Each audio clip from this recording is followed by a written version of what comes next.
Sí, Señor, te damos gracias. Vamos a darle palmas al Señor de la gloria. Bendito sea su santo nombre. Gracias, Señor. Puede sentarse, bienvenidos todos.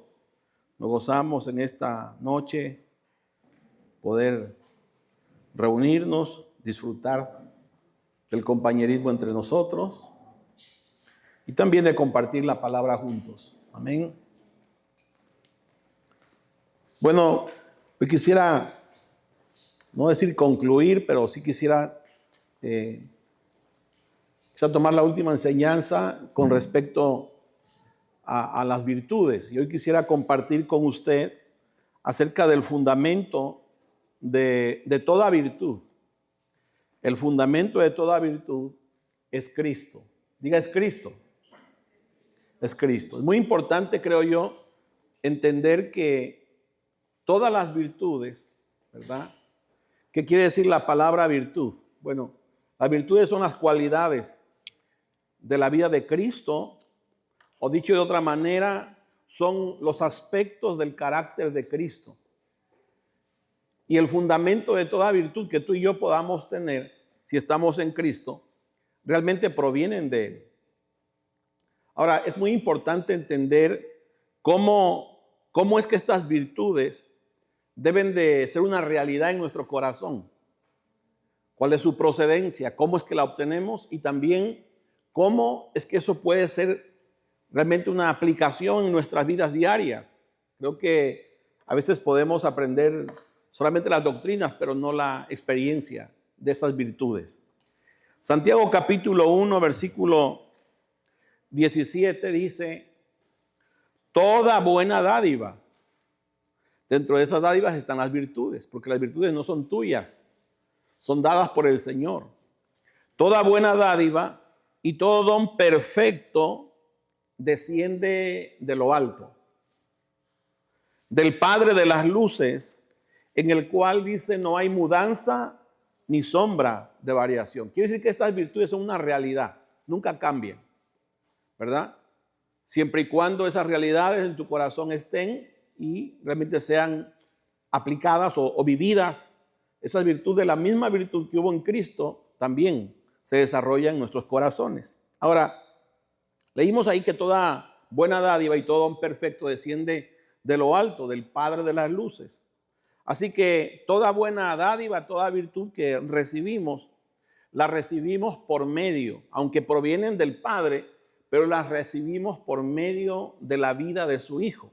Mira lo que dice Pedro, capítulo 1, versículo 3, y eso es muy importante, ¿verdad? Que esas virtudes vienen a través de la vida de su Hijo. Usted y yo estábamos muertos.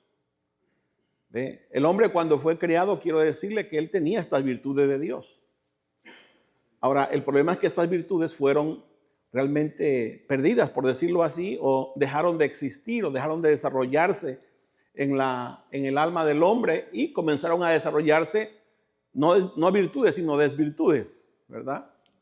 Cosa que, gracias a Dios, que a través de la muerte y resurrección de nuestro Señor Jesucristo, que cuando comienza a obrar en nuestros corazones, todos aquellos que nacemos de nuevo, estas virtudes vienen a estar también en esa vida misma que recibimos de parte de Él y que deben de ser incrementadas a medida que estamos participando de Él. Estamos cada día siendo alimentados de Él. Estas virtudes se van a ir desarrollando en nuestro corazón, pero son recibidas de parte de la vida. 1 de Pedro capítulo 1, versículo 3, dice, como todas las cosas que pertenecen a la vida y a la piedad nos han sido dadas. Es 2 de Pedro capítulo 1, versículo 3. Dije que, no, perdón hermana, es 2 de Pedro capítulo 1, versículo 3. Como todas las cosas que pertenecen a la vida y a la piedad nos han sido dadas. ¿Por su qué? Por su divino poder. Entonces, como todas las cosas que pertenecen a la vida, esa palabra vida es la vida de Dios, la vida Zoé, la vida que viene por medio de Cristo. Cuando dice el apóstol Pablo que nosotros estábamos muertos en nuestros delitos y pecados, ¿verdad? Pero Él nos dio vida. Esa vida que recibimos es la vida del Señor, la vida de Cristo. Entonces se nos fueron dadas, dice, se nos han sido dadas por su divino poder mediante el conocimiento de aquel que nos llamó por su gloria y excelencia. Entonces, a medida que experimentamos y conocemos el poder divino, el poder de Dios, a través de estas virtudes de Él, serán manifestadas a través de nosotros. ¿Ve? Eso va a ser una manifestación a través de nosotros. Eso no quiere decir que eso es automático, no. Es muy posible que Dios siempre va a crear escenarios, ¿verdad?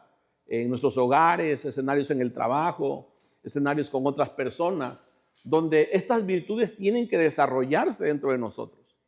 ¿Ve? Porque nosotros a veces podríamos acentuar que ya las tenemos.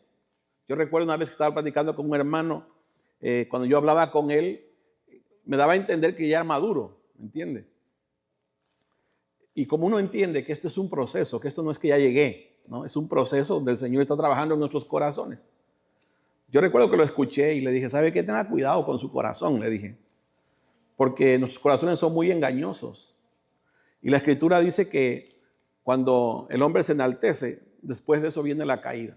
Pasó un tiempo, ¿verdad? Y después volvimos a compartir. Y él me dice, pastor, ¿qué razón tenías? ¿Sabe que yo de verdad que yo me creía yo ya un poco maduro, me dijo. Y la verdad que me di cuenta que no, ahí en el trabajo exploté. Y mire que después me sentí tan mal, me dijo, porque yo pensé que ya era maduro y no es verdad. Entonces, se da cuenta. Y yo le dije, bueno, qué bueno que lo puedes identificar, porque eso quiere decir que tu corazón va a ser humilde y todo el tiempo va a ser más dependiente del Señor y no creerte que realmente ya has desarrollado esas virtudes, ¿no? Entonces es muy importante que nosotros siempre nos mantengamos humildes y que siempre tengamos el deseo en nuestro corazón de que estas virtudes del Señor en nosotros vengan a ser una realidad. Entonces, toda virtud verdadera nace de la vida de Cristo en nosotros. Jesús lo dijo de esta forma. Vean conmigo a Juan capítulo 15, versículo 5. El Señor dijo, separados de Él, no podíamos producir ninguna virtud. ¿Ve? O sea, por nuestras fuerzas no podemos producir ninguna virtud, ningún fruto de Él. Entonces dice, yo soy la vid y vosotros los pámpanos. El que permanece en mí y yo en él, este lleva ¿qué? Mucho fruto. El Evangelio de San Juan capítulo 15, verso 5. Porque separados de mí, dice, nada podéis hacer. Entonces Pablo, este consejo del Señor, Pablo lo tuvo muy presto en su corazón. Aunque dicen que Pablo no estuvo en el tiempo cuando el Señor estuvo predicando, pero es muy posible que Pablo entendió porque él recibió la revelación directa del propio Señor. Entonces nos dice cómo es que él pudo realmente vivir esta experiencia de las virtudes en su corazón, entendiendo que ninguna virtud realmente tiene procedencia nuestra, sino que tiene procedencia del Señor. ¿Ve? Él es la vid, tú eres rama. Y si hay algún fruto de parte de ti, de parte de Dios en ti, es por Él, no por ti. Y Pablo aprendió eso. Ahora, veamos cómo el apóstol Pablo, que tuvo esta experiencia de realmente practicar, de vivir estas virtudes como una normalidad de vida, que es la que debe estar sucediendo en nosotros también, porque el mismo Señor que apareció en el corazón de Pablo es el mismo que aparece en nuestros corazones. ¿Ve? El mismo Dios no tiene hijos preferidos. ¿Ve? Él no hace acepción de personas. Él siempre, esta vida la da a sus hijos. Y esta es la vida que nosotros tenemos. Y estas virtudes se pueden desarrollar si realmente tenemos un corazón así dispuesto como el del apóstol. Dice el apóstol Pablo en Gálatas capítulo 2, versículo 20. Nos enseña cómo es que Pablo comenzó a desarrollar estas virtudes, hermanos, y realmente si esto no es también una realidad en nuestro corazón, podemos hablar de las virtudes, pero honestamente no se desarrollan en nosotros. Pablo dice, con Cristo estoy juntamente crucificado. O sea, no dice estuve, dice estoy juntamente crucificado y ya no vivo yo, mas vive ¿quién? Cristo en mí. Y lo que ahora vivo en la carne, lo vivo en la fe o en la virtud, porque la fe es una virtud. Recuerda que vimos el domingo que la fe es el fundamento, ¿verdad?, de las demás virtudes.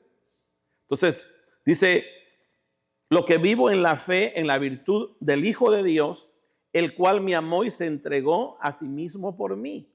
Entonces, ¿qué vemos aquí? Bueno, aquí vemos la conexión, ¿verdad? Para poder vivir las virtudes del Señor, es demasiado importante que aprendamos a tomar la cruz. Si no nos aprendemos a negar a nosotros mismos, si no nos sometemos realmente, ¿verdad?, a esa cruz, va a ser muy difícil que nosotros podamos desarrollar las virtudes del Señor. Quiero decirles una cosa, a veces nosotros siempre presentamos la cruz como un sufrimiento, ¿verdad? Y aunque es verdad, muchas de las veces tiene implicaciones la cruz, sufrimos por causa de la cruz. Pero también nosotros debemos de saber algo, que la cruz, aparte de que a veces nos podemos sufrir, por lo regular, lo que hace la cruz es que nos liberta. ¿Ve? ¿Nos liberta de qué? Nos liberta de nuestro ego, nos liberta de nuestro orgullo, nos liberta de todas esas cosas que están dentro de nuestro corazón, ¿me entiende? Y Dios lo que hace a través de la cruz, que es el poder de Dios que Él usa para purificar nuestros corazones. Vea cómo Jesús lo presentó de otra forma. Jesús dijo, si alguno quiere venir en pos de mí, niéguese a sí mismo.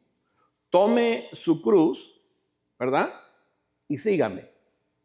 Porque el que quiera ganar su vida debe de perderla primero, ¿cierto?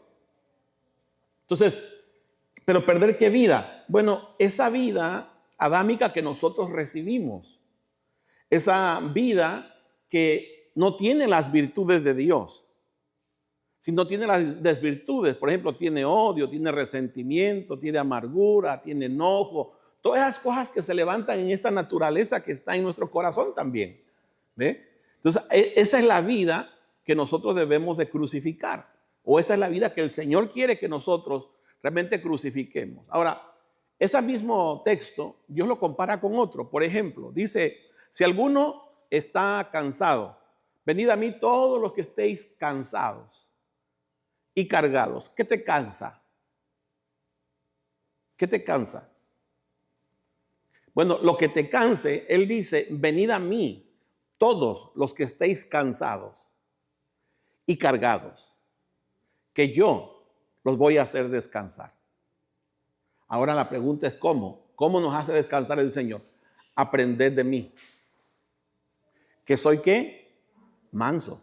¿Y qué más? Y humilde de corazón. Ese es nuestro problema, hermanos. Ese es nuestro problema. Es que no somos mansos. Primero, no estamos aprendiendo del Señor. A veces aprendemos o realmente reaccionamos de acuerdo a lo que hay en nuestro propio corazón. Pero Él dice, aprended de mí que soy manso y humilde de corazón. Y hallaréis descanso dice, tomad mi yugo, ¿verdad? Tomad mi yugo, dice. Y hallaréis descanso, ¿para qué? Para vuestras almas.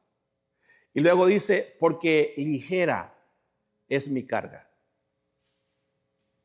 Mire que es más complicado o es más difícil, realmente es más el sufrimiento que nosotros llevamos antes de estar sin la cruz,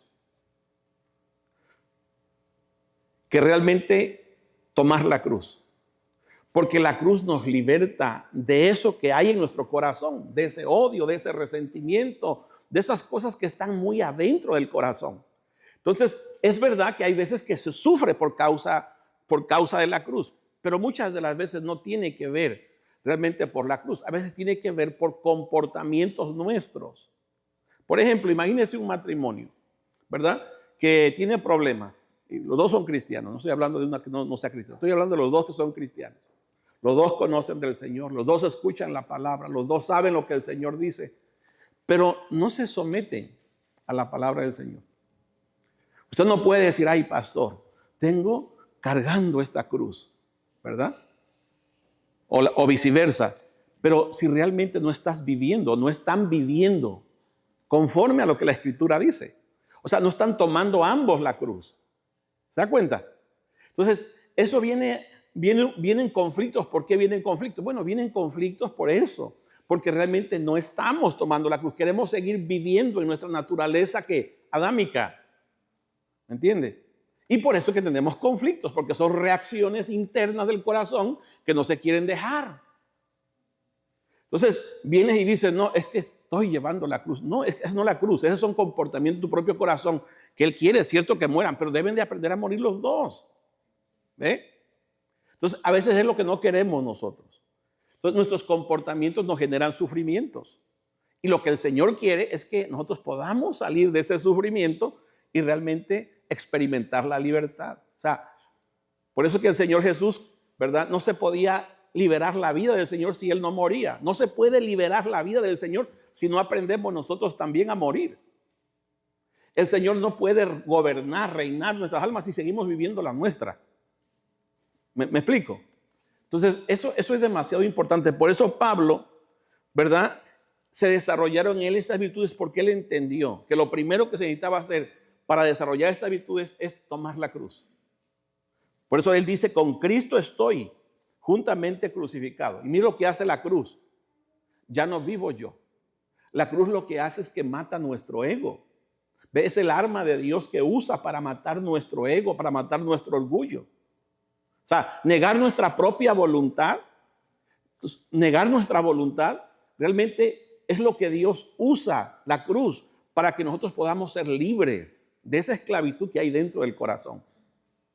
Entonces, ya no vivo yo, dice ahora, sino ¿quién está viviendo? Más vive, dice Cristo en mí. Y lo que ahora vivo en la carne, o sea, lo que vivo en este cuerpo, lo vivo en la fe, que es una virtud. ¿Ve? Entonces, yo espero que sea Dios, que sea el Señor, que obre el Señor. La vivo en la fe en el Hijo de Dios, el cual me amó y se entregó por mí. Oiga, me amó y se entregó por mí. Entonces, ¿qué vemos acá? Bueno, la conexión que le dije. Vemos la cruz, la muerte del yo y la vida de Cristo generando en nuestros corazones, ¿qué? Fe, ¿verdad? Es lo que está diciendo Pablo ahí.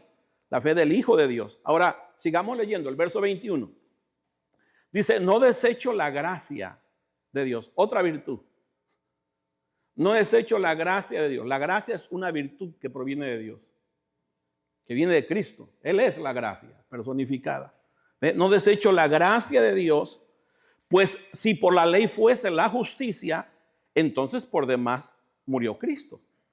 Entonces, ¿qué quiere decir no desecho la gracia de Dios? Es interesante esa palabra, esa expresión, no desecho la gracia de Dios. Quiere decir no hacer a un lado la gracia de Dios. La gracia de Dios es el poder de Dios que obra en el interior del corazón. La gracia de Dios es el maestro que te enseña adentro de tu propio corazón a renunciar, ¿verdad? A los deseos mundanos que antes nosotros teníamos, ¿ve? A vivir en la impiedad.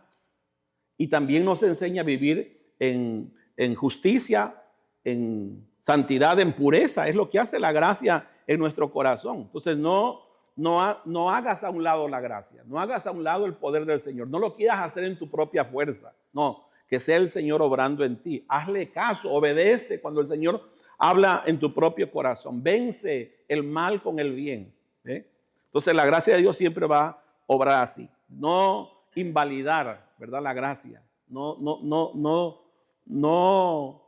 desvalorarla, no ver como eso importante. Ay, ¿será que eso es lo que yo tengo que hacer? Bueno, es lo que tienes que hacer, escuchar al Señor. ¿Qué te dice el Señor? ¿Qué te dice el Señor en tu corazón? Haga lo que le dice el Señor. Tiene mucho que estoy platicando con una persona, ¿verdad? Y él me dijo, pastor, ¿usted qué me recomienda? Yo me quiero divorciar, me dijo. Ya me contó, ¿verdad? Todo lo que pasa a él en su vida matrimonial. Y yo le dije, ¿qué te dice el Señor? ¿Qué te dice el Señor en tu corazón? Porque si tú estás esperando que yo te diga divórciate, no lo voy a hacer. ¿Me entiendes? Yo no lo puedo hacer. Esa es una decisión que el Señor te diga. Pero por lo que yo entiendo en la Escritura, Dios no quiere eso. Entonces, pregúntate, ¿de dónde nace eso? Le dije yo a él. Y le empecé, ¿verdad?, a decir. Sí, pero es que ella no cambia, pastor. ¿Sabe? Bueno, usted cambie. Usted. ¿Ve? Deje que sea el Señor el que trate con ella. No, pero es que me hace enojar. Bueno, ¿y dónde está el problema? ¿En ella o en usted que se enoja? Y le mostré que realmente nuestro problema está aquí adentro.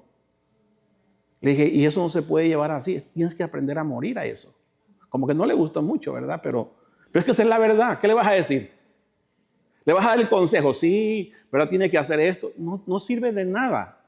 Usted le puede decir eso, pero honestamente no le sirve si él no aprende a morir. ¿Entiende?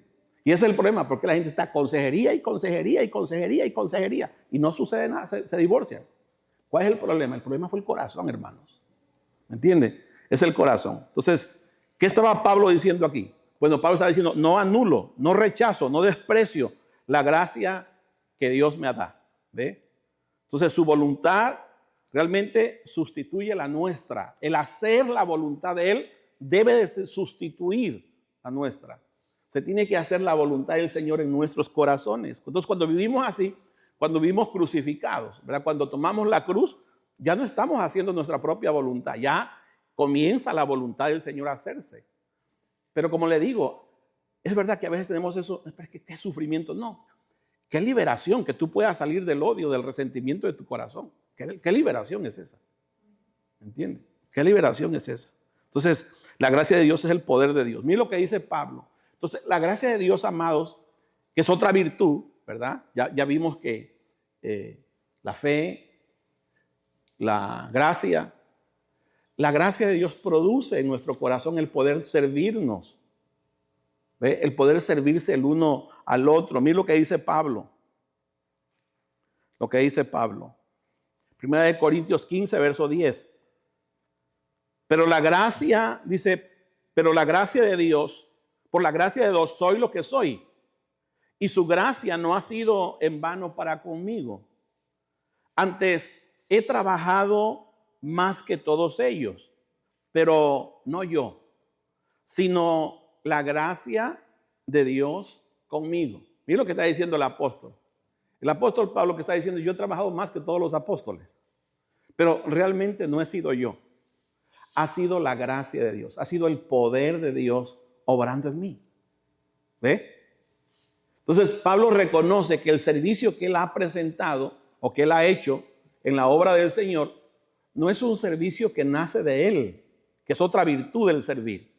¿Me entiende? Que usted sea una persona servidora, que es una persona que todo el tiempo está dispuesta a servir, que no pone usted excusa para eso, ¿verdad? Que se hace responsable de su servicio al Señor. Eso proviene del Señor. Ese es el poder de Dios que te produce hacer eso en ti. ¿Entiende? Entonces, todo servicio que realice usted siempre, acuérdese, todo servicio que usted le haga a alguna persona, que usted disponga su corazón en hacer dentro de la obra del Señor, dentro de la reunión, etcétera, siempre usted tiene que entender que si Dios produce eso en su corazón, es la virtud de Dios. Y de hecho, quiero decirles una cosa. Al Hijo de Dios tiene que ser una persona que sirve. ¿Ve? Que tiene esa disponibilidad para servir, porque es una virtud que nace de la vida del Señor en los corazones. Entonces, miren lo que dice Hebreos 6, verso 10. Hebreos 6, verso 10. Ahora, yo sé que muchas de las veces servir, pues implica responsabilidad, implica esfuerzo, implica a veces sacrificio en el sentido de que quizá no vas a descansar, tienes que servir, etcétera. ¿Entiendes? Hay tantas cosas que muchas veces tienes que negar, ¿no? Por cuestiones de servir al Señor también. Pero miren lo que dice Hebreos. Porque Dios no es injusto, acuérdense de eso. Dios no es injusto para olvidar vuestra obra y el trabajo de amor. Se da cuenta que el servir es por amor. El trabajo de amor, dice, que habéis mostrado hacia su nombre.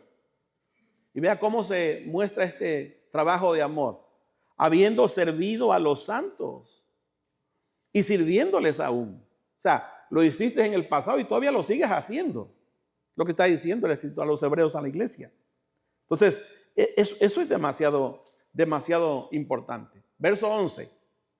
Dice, deseamos que cada uno de vosotros muestre, o sea, no nomás unos, sino que cada uno de vosotros, dice, muestre la misma solicitud hasta el fin. No solamente comenzar sirviendo, no, termine sirviendo. Siempre usted entienda eso. Esta virtud que Dios nos ha dado, ¿verdad?, que proviene de la vida del Señor, es servicio. La vida de nosotros es servir y hay muchas maneras de cómo sirves.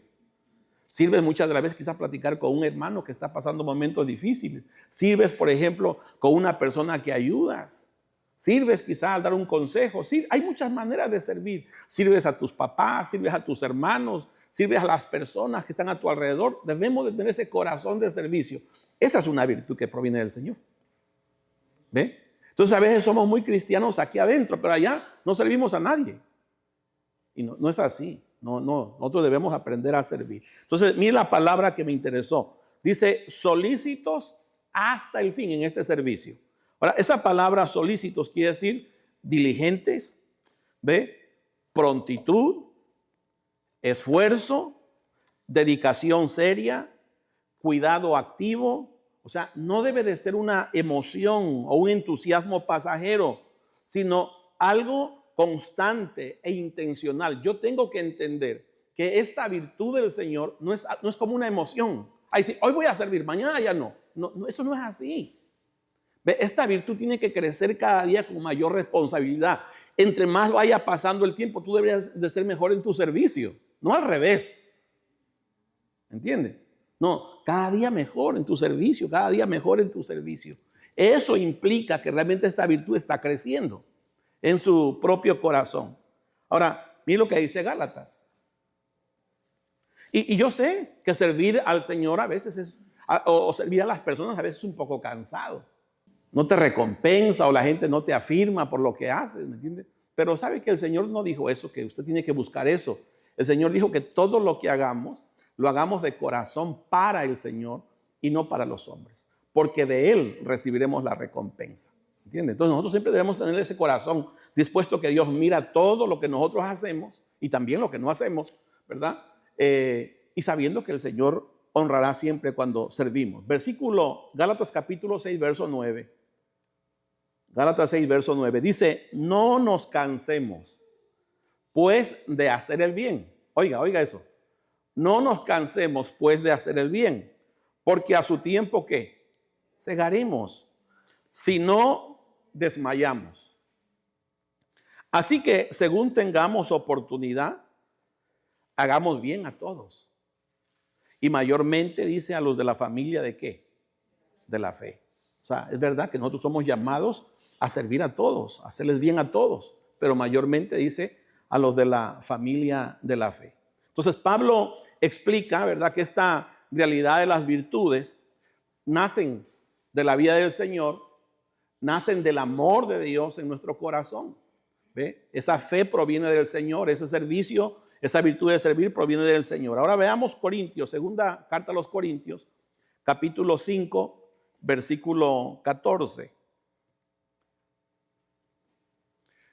Cuando esta virtud del amor de Dios, ¿verdad?, comienza a desarrollarse en nosotros y está creciendo dentro de nosotros, es muy interesante lo que va a suceder en nuestro corazón. Y si alguno de ustedes lo ha quizá alguna vez experimentado, puede entender lo que vamos a leer acá.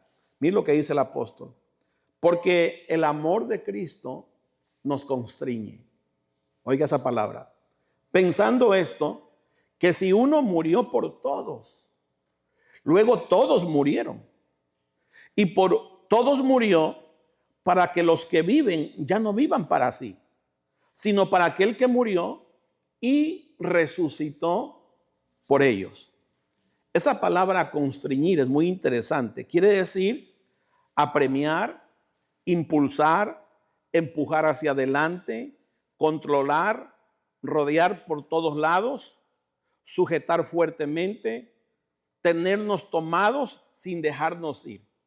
Cuando Pablo está diciendo el amor de Cristo me constriñe, está diciendo todo eso. ¿Ve? Eso es lo que hace el amor de Dios en nuestros corazones. Por eso una persona que crece en el amor de Dios, hermano, no hay nada que lo pueda separar de su amor de Él. No hay nada, no hay nada. ¿Ve? Ahora, es muy interesante lo que el apóstol está está diciendo acá. Dice, pensando esto, que si uno murió por todos, luego todos murieron. Y por todos murió para que los que viven ya no vivan para sí, sino para aquel que murió y resucitó por ellos. Ahora, mire qué interesante es esto. Yo estaba platicando a él esta mañana. Sabes que yo siempre tenía una pregunta. Y la verdad que aunque la entendía como cuando uno la lee, ¿no? Y lo que uno escucha, pero nunca la había visto tan clara como esta vez. No sé, el Señor me abrió mi corazón, yo creo, en ese momento. Pero mire lo que Cristo hizo. Imagínese usted lo que Pablo está diciendo aquí, que Cristo murió por todos. Y luego todos morimos. Y esa era la pregunta que siempre yo tenía. ¿Cómo Cristo murió por todos? Y luego dice que todos nosotros morimos. ¿Ve? ¿Cómo es que experimentamos la muerte si cuando Él murió nosotros también morimos? Entonces, ¿qué es lo que estaba tratando de enseñar Pablo? Permíteme darles estas ilustraciones que creo que le van a poder servir. Imagínense que son dos soldados. Uno se llama Luis, otro se llama Ángel. Vamos a ponerles nombres, ¿no? Van en el terreno caminando y de repente ve Ángel que lanzan una granada y va caminando Luis hacia adelante. Cuando ve que tiran esa granada, inmediatamente Ángel dice, lo van a matar. Y él corre encima de Luis, lo tumba al suelo y explota la granada. Y las esquirlas lo matan a Ángel, pero Luis queda libre. Se juntan todos, levantan el cuerpo.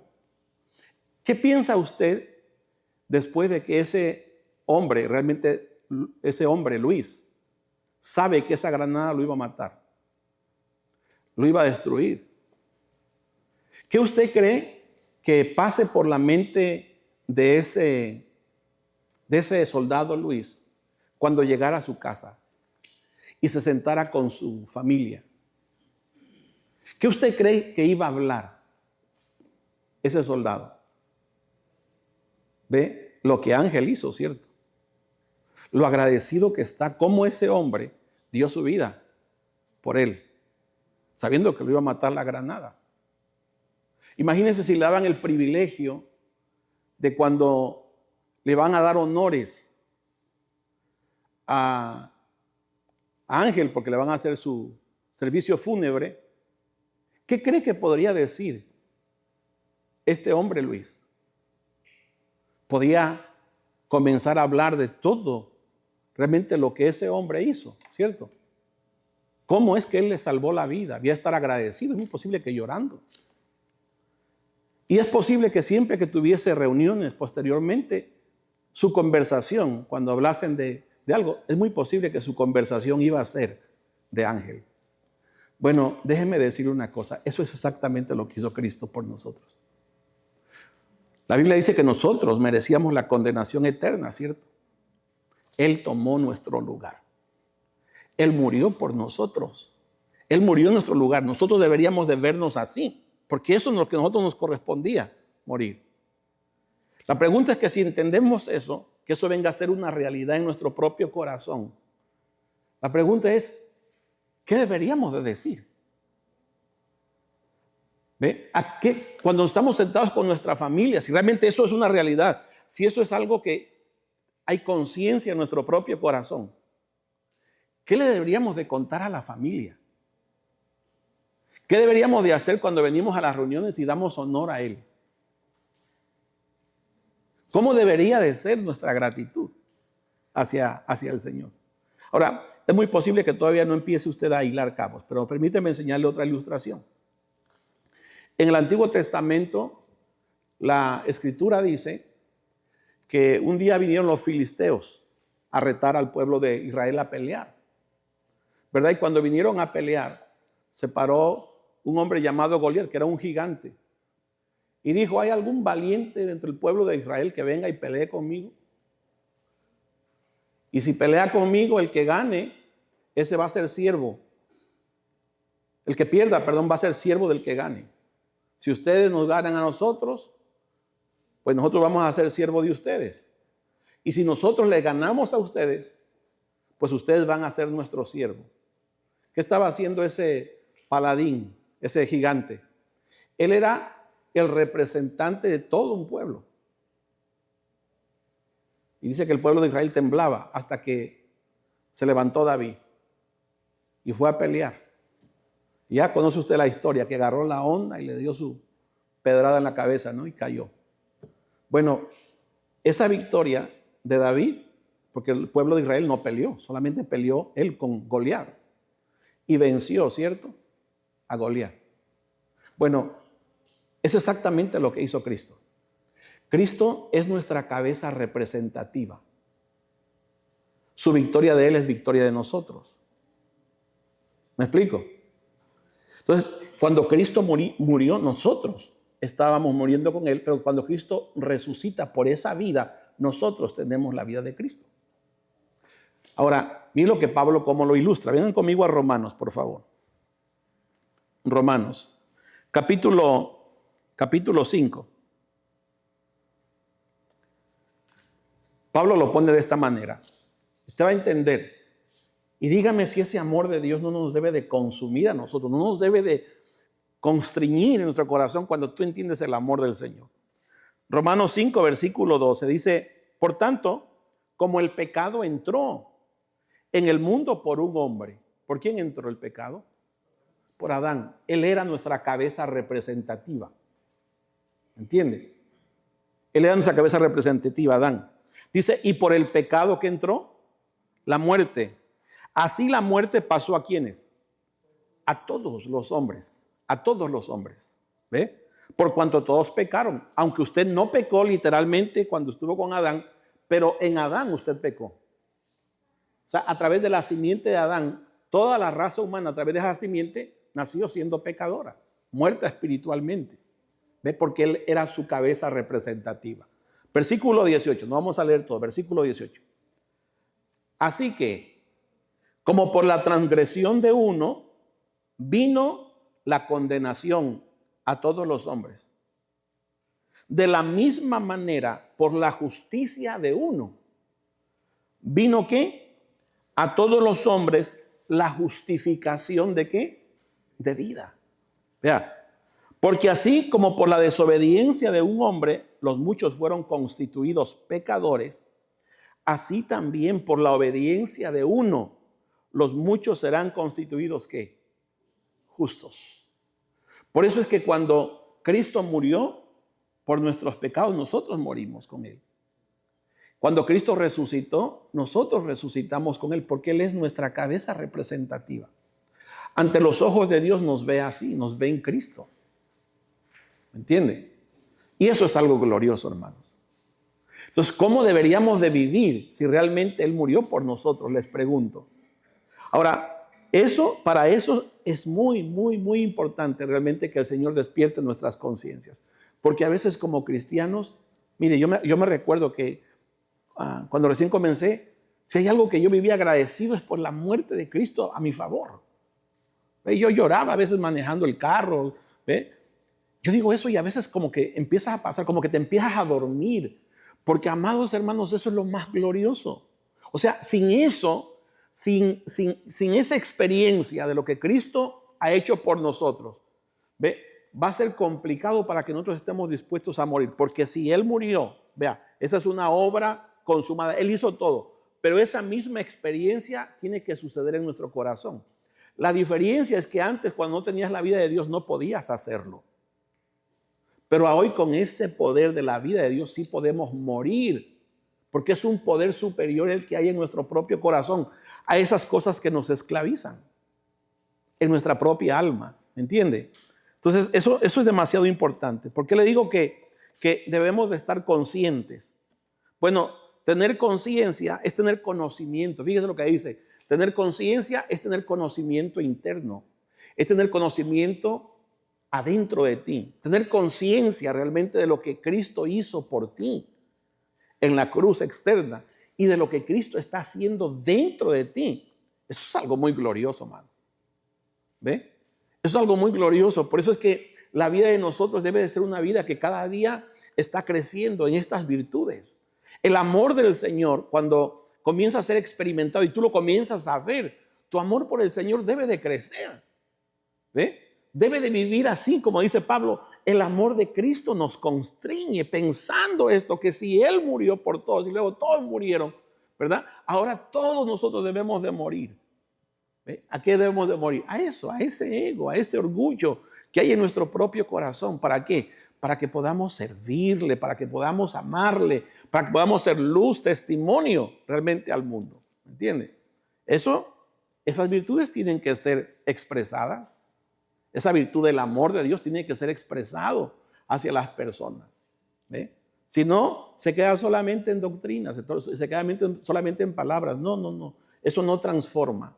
Lo que transforma es la realidad de esa vida obrando en nuestros corazones. Entonces, todas las virtudes no son logros humanos, son experiencias realmente del carácter de Cristo viviendo en el creyente. Entonces, no son nuestras. Permítame solamente darle unos ejemplos y vamos terminando. Efesios capítulo 5, versículo 1. Entonces, si esas virtudes nacen de Cristo y Cristo está en nosotros como esa vida resucitada que obra en el corazón de nosotros, bueno, eso es lo que tiene que suceder en nosotros. Y hay mucha escritura para eso. Miren lo que dice el apóstol Pablo, Efesios capítulo 5, versículo 1. Dice, sed pues imitadores de Dios, como hijos ¿qué? Amados. Ya. El versículo 2 te dice cómo. Dice, andad en amor, como también Cristo nos amó y se entregó a sí mismo por nosotros. Ofrenda y sacrificio a Dios en olor fragante. Entonces realmente, ¿verdad? Andar en amor es darse. Es darse. Y a veces no es así. A veces no nos damos, a veces queremos, ¿verdad? Todo el tiempo queremos en vez de darnos. Pero el amor de Dios realmente implica eso, implica darse. Entonces esa virtud del amor de Dios tiene que ser una realidad en nuestro corazón. Permíteme enseñarle otra virtud. Primera carta de Pedro, capítulo 1, versículo 3.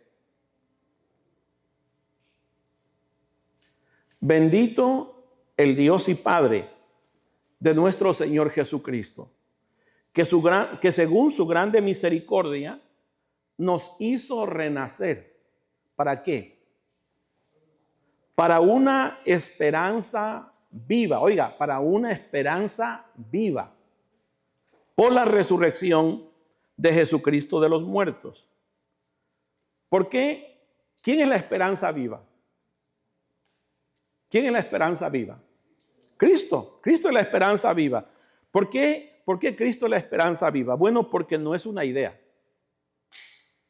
La esperanza viva no es una idea. La esperanza viva no es un deseo tampoco. La esperanza viva no es un sueño futuro. La esperanza viva es una persona, es Cristo mismo. Él es nuestra esperanza.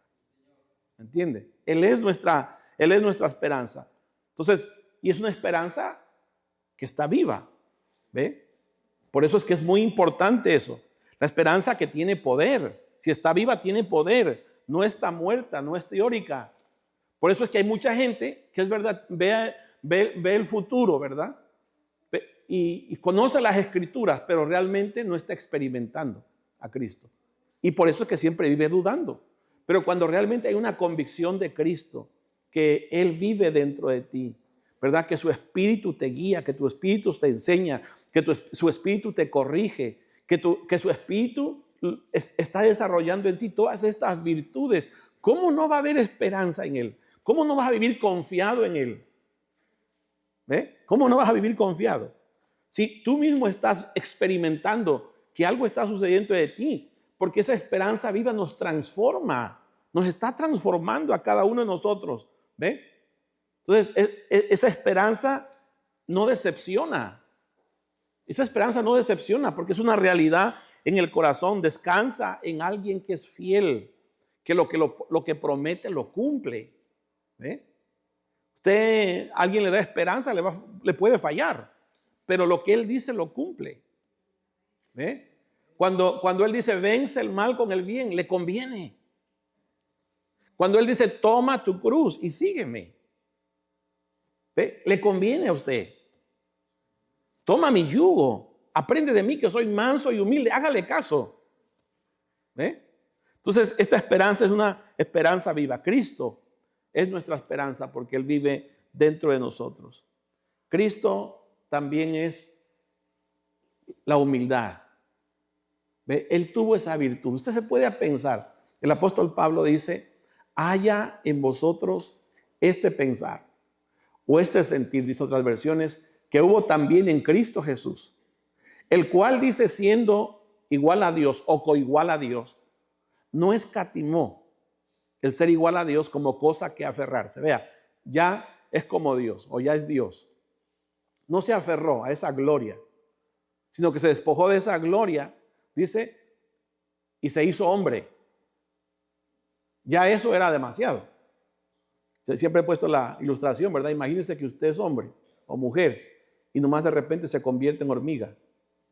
¿Es grave esa decadencia, sí o no? Sí, es cierto. Bueno, esto es lo que es el Dios creador de todo. Imagínense, se hizo hombre, limitado en un cuerpo. Él no podía estar en todos los lugares. Él estaba limitado a un cuerpo. ¿Ve? Y luego dice que después de estar, de ser hombre, se hizo siervo. ¿Oyó? Y después de ser siervo, dice la Escritura que Él se hizo pecado. Él tomó nuestro pecado, el justo por los injustos, ¿cierto? Y Él sufrió una terrible cruz. ¿Sabe para qué? Para que tú y yo podamos disfrutar a hoy. Imagínense, si eso hizo el Señor, ¿por qué nosotros a veces no podemos realmente, ¿sabe?, tener un corazón humilde? Pablo dice en contexto, dice que tengamos a los hermanos como a superiores. Pero ¿por qué a veces, verdad, nos sentimos que alguien nos diga algo, nos dé un consejo? ¿Por qué nos sentimos? O uno más pequeño nos enseñe. ¿Entiende? ¿Por qué no nos gusta? Eso es ego en el corazón de nosotros. Eso es carencia de humildad en nuestro propio corazón. Entonces, sí, recitamos el texto y todo, pero ¿qué hay de esa realidad en nuestro corazón de humildad?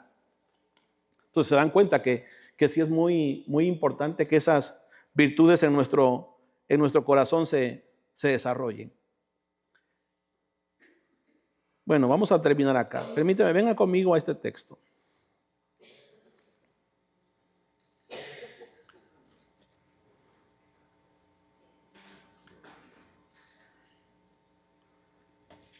Cristo es la piedad, ¿cierto?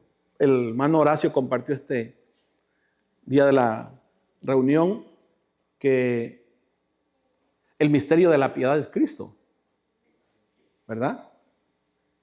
Él es la piedad.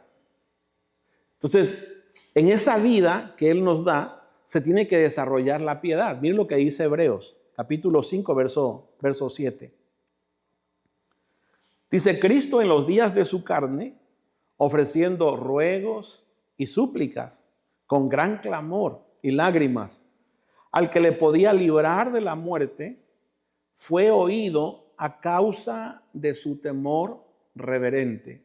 Esa es la definición de piedad. Un temor reverente a Dios. ¿Ve? Entonces, esa vida de Cristo tiene que producir eso en nuestro corazón. Cuando nacemos de nuevo, ese temor reverente tiene que ir creciendo. A mí lo que me da tristeza es que a veces tú puedes ver que eso no es una realidad. En vez de haber reverencia a Dios, hay irreverencia. ¿Entiendes? Hay irreverencia hacia el Señor. No, tiene que ser al revés. Tenemos que ir creciendo nosotros en reverencia al Señor. Pero eso lo hace el poder de la gracia en nosotros, ¿verdad? Cristo es la fuente de ese poder. Cuando comenzamos a obedecer, a vivir, esa virtud produce en nuestros corazones libertad. De lo contrario, vamos a vivir siempre con reglas, ¿me entiende? Los hombres poniendo reglas, la religión, la fuerza de la voluntad. Pero cuando es el Señor, todo va a ser por la gracia del Señor, va a ser porque Él está en nuestros corazones obrando. Por eso es que esta virtud es muy importante, realmente que crezca en nuestro propio corazón. Termino con este texto. Por favor, vengan conmigo a Corintios. Segunda de Corintios, capítulo 12, verso 9. ¿Ustedes se acuerdan cuando el apóstol Pablo le rogó al Señor, verdad, que le quitara ese aguijón de su carne? Y el Señor le dice la razón del por qué no se lo quita, para que no se le subieran las revelaciones que le había dado el Señor, ¿verdad? Pero mire lo que le dijo el Señor. Y me ha dicho, bástate mi gracia, porque mi poder se perfecciona en la debilidad. Por tanto, de buena gana me gloriaré más bien en mis debilidades, para que repose sobre mí el poder de Cristo. Sin Cristo, amados, sin Cristo, toda virtud se vuelve orgullo. O sea, si no es la gracia de Dios, si no es Cristo, toda virtud, toda cosa buena que tú puedes hacer, realmente se va a volver en orgullo. Por eso es que una persona, ¿verdad?, que crece solamente en información, en conocimiento, pero no en la virtud adentro, va a ser una persona, creída, que sabe mucho, ¿me entiendes? Pero una persona que realmente crece en la virtud, él entiende que el amor edifica, pero el conocimiento te puede envanecer. ¿Ve? Entonces, porque él discierne la importancia de las virtudes. Entonces, sin Cristo, toda virtud realmente viene a ser orgullo, ¿verdad? Pero cuando Cristo está obrando, entonces es totalmente diferente. Sin Cristo, ¿verdad?, lo que vamos a desarrollar va a ser solamente moralismo, querer que los hombres hagan esto, que se vistan así, se vistan así. Pero cuando es la gracia de Dios y se obedece en el corazón, usted lo va a hacer con amor. Usted lo va a hacer con un temor reverente en el Señor. Porque eso es lo que hace el Señor en el corazón. Las virtudes de Cristo es lo que hacen adentro de su corazón, nos transforman por completo en el nombre del Señor. Entonces Cristo, cuando Él estuvo en la tierra, ¿verdad?, cuando estuvo viviendo en la tierra en los días de su carne, Él expresó todas estas virtudes. Entonces, cuando Él nos dice amén, ¿verdad? No, Él nos amó primero a nosotros. ¿Cierto? Cuando Él te dice que tengas fe, recuerda, Él es el autor y el consumador de la fe.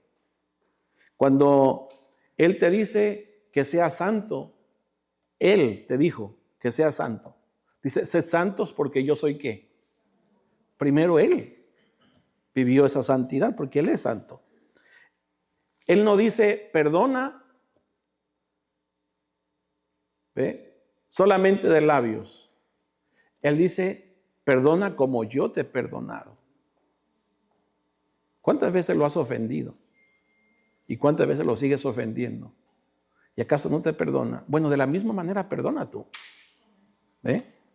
Perdona como Él te ha perdonado. Entonces, todas esas virtudes son las virtudes que realmente, si uno se somete, si uno escucha al Señor, esas son las virtudes que lo van transformando a uno. ¿Ve? Por eso el apóstol Juan dice en capítulo 4, verso 17, dice, en esto se ha perfeccionado el amor en nosotros, para que tengamos confianza en el día del juicio.